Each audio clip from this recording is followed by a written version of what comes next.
Is your internet connection super fast on your phone but behaves like a lazy tortoise on your laptop? If so, then watch this video tutorial to fix it.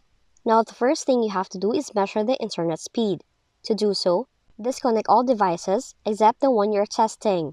For instance, when you test the internet on your mobile device, every device, including the laptop you want to test later, should not share the same connection.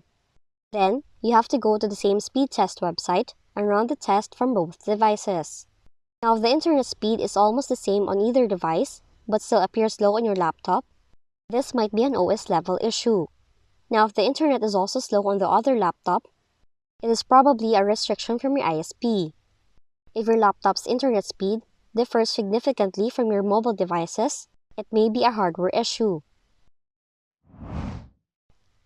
Next, if it's a hardware issue, try a speed test at the different locations, remove any physical objects or instruments that may affect their interference, and try restarting your router. Lastly, close unnecessary background services and processes. Do it by opening Task Manager, go to Processes tab, click on the top of the network column, right-click on the useless processes, hogging your resources, and click End Task.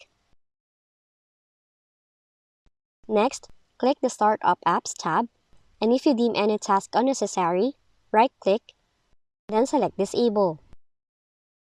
Once that is done, open MSConfig, go to Services tab in the System Configuration window, check the box for Hide All Microsoft Services, click Disable All to disable all services or selectively disable services you no longer need.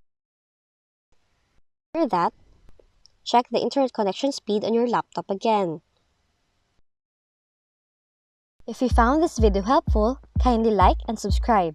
You may also click and turn on the notification bell so you can be notified from whenever we release new videos.